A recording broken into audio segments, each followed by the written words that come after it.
এখন বলে হচ্ছে আজকে বাংলাদেশে আপনারা ইতিমধ্যে কিন্তু অবগত হয়েছেন এখানে কিন্তু কোনো ভোটার নেই। যারা আমাদের ইন্টারমিডিয়েট বা এসএসসি পাস করেছেন তাদের দিয়েই কিন্তু আমাদের আজকের এই অনুষ্ঠানটি, যারা আগামী দিনের ভবিষ্যৎ। আমরা কি বলতেছি, সবার আগে বাংলাদেশ প্রেজেন্ট করতে গেলে আমার যে ভবিষ্যৎ প্রজন্ম আছে তাদের নিয়ে আমাদের এগিয়ে যেতে হবে, তাদেরকে পথ দেখাতে হবে কিভাবে কি করলে আমাদের দেশ এবং এই জাতি উন্নতির শিখরে যাবে, এবং এই আমাদের যে দেশ নিয়ে যে ভাবনা সেটার একটি পরিকল্পনা, এবং সেই দেশ ভাবনা থেকেই আমাদের আগামী দিনের ভবিষ্যতে কে কি করবে, কোনটা করলে তার জন্য ভালো হবে এবং সে কোন জিনিসটাকে ভালোবাসবে, তার পেশা কোনটাকে সে পেশা হিসেবে নেবে, সে কি রাজনীতিকে তার পেশা নেবে, তার কর্মক্ষেত্রটা কি হবে, সে ইঞ্জিনিয়ার হবে, ডাক্তার হবে, শিক্ষক হবে। দেখেন আমাদের এই পেশাতে কিন্তু শিক্ষকদের একটি বিশাল ঘাটতি আছে। কোনো ভালো ছাত্র কিন্তু আপনার হাই স্কুল বলেন, প্রাইমারি স্কুল বলেন, সেই শিক্ষকতাতে আসে না। সেটাকেও কিভাবে আরও আমরা ডেভেলপ করতে পারি, আমাদের ভবিষ্যৎ প্রজন্মকে এখানে ইনক্লুড করতে পারি, এটা নিয়ে আমাদের এই পরিকল্পনার আগামী দিনের ভবিষ্যৎ। টানা তৃতীয়বার অর্জন করেছে দেশের সেরা সুপার ব্র্যান্ড স্বীকৃতি। প্রোগ্রামটা শিক্ষার্থীদেরকে নেওয়া হয়েছে।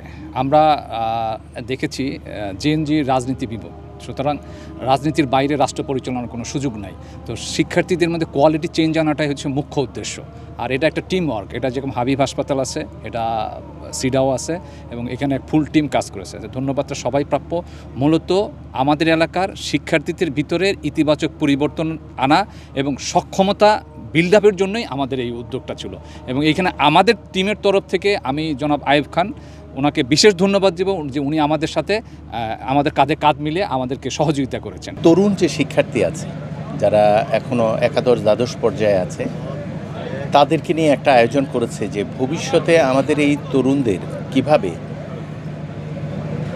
উচ্চশিক্ষা অর্জনের ক্ষেত্রে দিক নির্দেশনা দেওয়া যায়, এবং এমনভাবে উচ্চশিক্ষা দিক নির্দেশনা দেওয়া উচিত যাতে করে তাদের এমপ্লয়েবিলিটি নিয়ে কোনো সংকট না হয়। আমরা দেখেছি আমাদের এখানে জিপিএ 5 2.5 লক্ষ পাচ্ছে প্রতি বছর প্রায়, কিন্তু একই সঙ্গে বেকারের সংখ্যা বেড়ে চলছে। এই যে পরস্পর বিরোধী একটা চিত্র, এটার কারণ কি সেটা উদ্ঘাটন করা খুব জরুরি।